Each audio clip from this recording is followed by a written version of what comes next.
pardonné ses péchés, malgré que Dieu a dit, pardonné ce que David avait fait avec Bathsheba, Dieu n'a jamais reconnu ce mariage.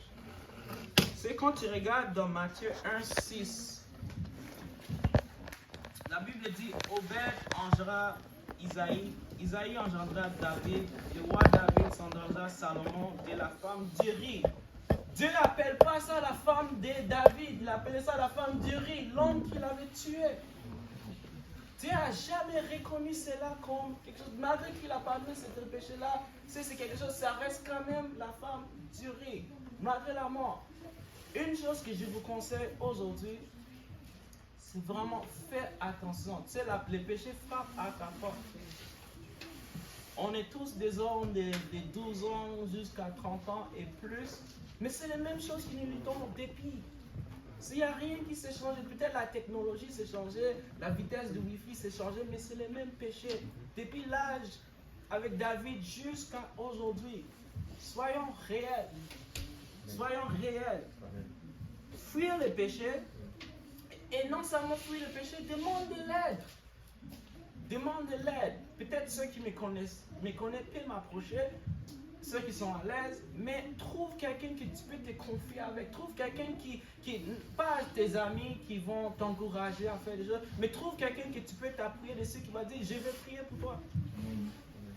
Trouve quelqu'un qui peut te supporter. Que si je me sens faible, je n'ai pas peur de prendre Daniel, puis je dis Daniel, écoute, j'ai besoin que tu pries pour moi. J'ai besoin que tu aides pour moi, ça ne va pas bien. Ce n'est pas un combat qui nous a obligés de combattre toutes seules. Amen. Amen. Amen. Vous concluez, c'est quoi les Bathsheba de David? C'est quoi ces péchés que tu luttes contre? Puis comment tu peux s'éloigner de ces péchés? Amen. Amen. Que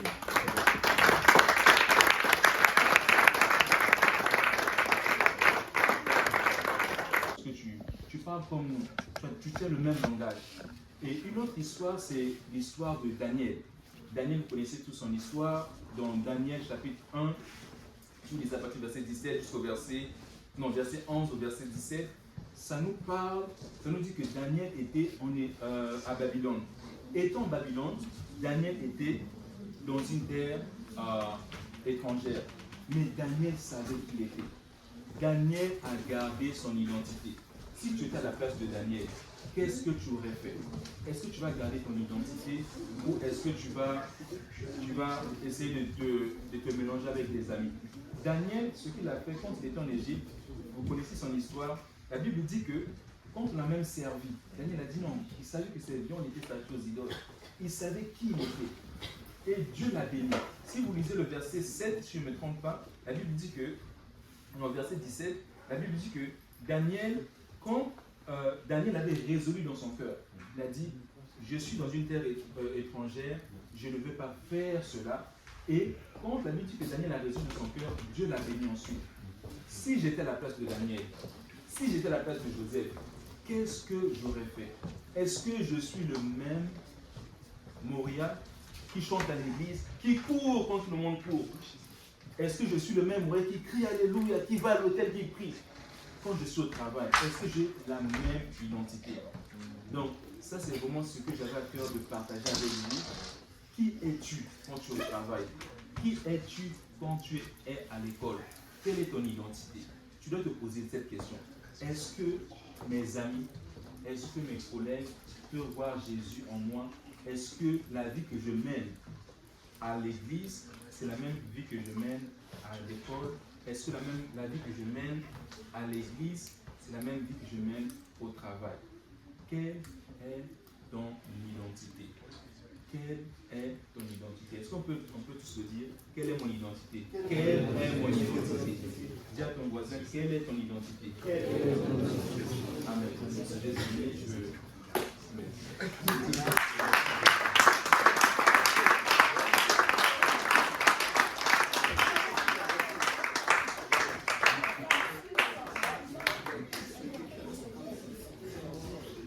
Vous êtes la lumière du monde, amen.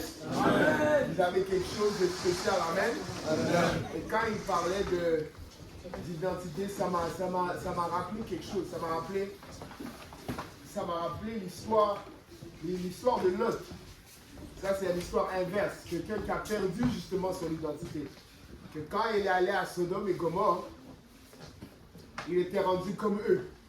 Au point où est-ce que quand il a voulu maintenant déclarer son témoignage, on l'a pris pour un fou. Donc, il faut faire attention parce que un jour, ça va commencer peut-être à chauffer un peu plus qu'aujourd'hui. Et vous allez vouloir atteindre vos amis. Ou même maintenant, ou même maintenant, vous allez aller évangéliser, vous allez aller sortir. Il ne faut pas qu'on te retrouve à métro en train d'évangéliser puis on te dit mais qu'est-ce que tu es en train de vendre ici? On te voit aller dans l'église, on se demande déjà, je ne sais pas pour vous, mais moi mes amis savent que je suis chrétien. Mes amis savent que je vais à l'église. Mon travail, c'est que le dimanche, ils ne peuvent même pas essayer de me faire rentrer. Qu'est-ce qu'ils font? Au point où je me fais même critiquer. Ils me disent, attends, tu es toujours à l'église, toi. Est-ce que je dis toujours, ah non, lundi soir, je ne préfère pas close. Mercredi soir, je ne peux absolument pas close. Vendredi soir, donne-moi une demi-journée pour me préparer. Là, finalement, je dis non, vendredi, enlevez-moi, arrêtez de me faire rentrer vendredi. Et puis samedi aussi.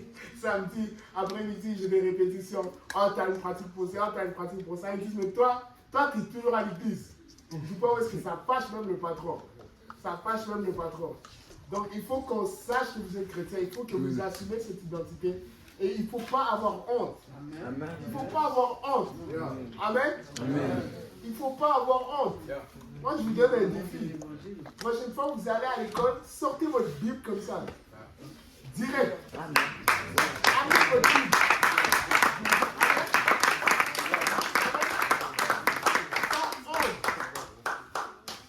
Sans honte. Quand vous priez pour le repas, non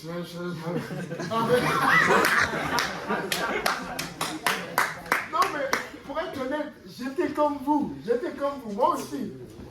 Même si tu fais cligner les yeux forts comme ça, tu comptes ça comme ta prière pour le repas. Après ça, qu'est-ce que tu fais? Ah, c'est comme ça. J'étais comme vous, les gars, j'étais comme vous. Toutes ces histoires-là, on les a tous vécues, ok? On les a tous vécues. Donc, quand on vous dit de ne pas avoir honte, de ne pas avoir la gêne, c'est pas parce qu'on est en train de vous réprimander, c'est parce qu'on connaît les répercussions que ça a eu. Moi, je suis sûr que j'aurais pu gagner 2-3 personnes dans mon école secondaire. Sans doute, je suis sûr que j'aurais pu gagner 2-3 personnes dans mon école secondaire. Mais le David qui était à mon école secondaire, ce n'était pas le même David qui était à l'église. Le David qui était au cégep, même au cégep, ce n'était pas le même David qui était à l'église. Et ça, c'est du regret que vous ne voulez pas. Là, je suis en train d'être 100% honnête avec vous. David, c'est un faux pasteur. Comment la vie pasteur? Mais tant pis. Si ça va blesser ma réputation, ça m'est égal. Mais au moins, je sais que ça va vous édifier. Faites pas l'erreur que j'ai faite. Assumez votre identité chrétienne à l'école. Même si ça fait que vous vous éloignez, vous pouvez ramener quelqu'un à Dieu avec cela. Amen. Genèse 50, verset 20. Vous aviez médité de me faire du mal. Dieu l'a changé en bien pour accomplir ce qu'il arrive aujourd'hui, pour sauver la vie à un peuple nombreux. Amen. J'aimerais dire à quelqu'un aujourd'hui que Dieu, c'est un Dieu qui peut changer les choses du mauvais en bien. Dieu, c'est un Dieu qui peut dire, oui, je sais que tu as vécu une addiction. Maintenant, je veux utiliser cette addiction pour aider d'autres à sortir de cette addiction. Je sais que tu as péché à un certain point de ta vie, mais je veux sortir des bénédictions qui vont édifier le corps de Christ à travers tes erreurs, à travers les mauvaises conséquences de ce que tu as fait. Et si nous pensons réellement, la Bible dit que le salaire du péché, c'est quoi? Le salaire du péché, c'est la mort. Mais Jésus-Christ a pris cette mort qui devait nous toucher. Les conséquences négatives, cette mort qui devait nous toucher à cause de nos péchés, Jésus-Christ l'a pris sur la croix. Et quand j'étais ici, j'étais en train de réfléchir, et Dieu m'a dit, il y a quelque chose que David n'avait pas que nous avons. David n'avait pas encore le sang de Jésus qui a été coulé. David, il n'avait pas ce sang qui pouvait racheter tout. Je sens un esprit de restauration et de restitution dans ce lieu. Il y en a certains parmi vous que dans votre tête, la retraite, c'était fini. Ce que vous étiez venu voir, le service de hier soir était passé. Vous ne l'avez pas reçu. ce matin c'était passé, vous ne l'avez pas reçu et vous avez pris cette décision que ok, c'est une retraite ratée. Mais il y a une restauration qui peut être faite encore. Il y a une restitution qui peut être faite aujourd'hui même, ce soir. Et nous ne pouvons pas attendre. Parce que le sang de Jésus, Dieu nous aime tellement, que ça va bien. Dieu nous aime tellement que quand nous nous répandons, ok, quand nous nous répandons, Dieu, il nous prend ici. Mais il dit, je t'aime tellement que je vais prendre les choses aussi de ton passé. Et parfois, quand nous, et parfois, quand nous marchons avec Christ, nous disons, oui, nous nous sommes repentis. Oui, nous voulons changer, mais nous portons encore les conséquences de nos péchés.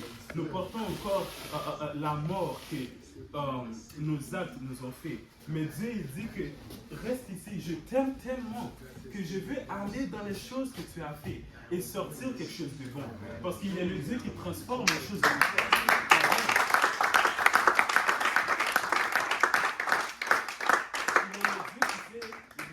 Et faire de grandes choses à partir de rien.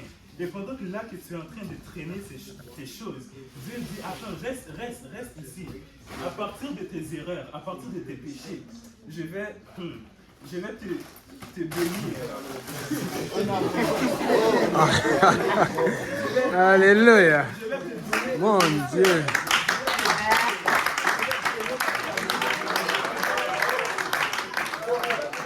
Oh!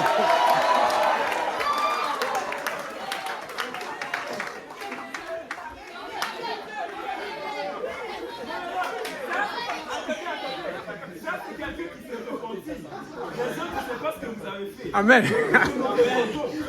On veut se repentir. On veut se repentir. On croit aussi.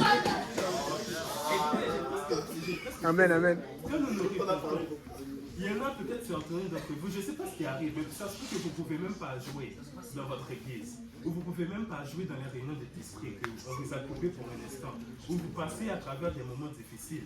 Mais Dieu, il va utiliser ces moments-là, il va utiliser ces conséquences-là, et il va sortir quelque chose de bon dedans à cause du sang de Jésus, qui est capable de restaurer ton présent, ton futur, et changer ton passé pour que ce soit bon, parce que c'est un Dieu qui n'est pas limité par le temps. Amen. Amen.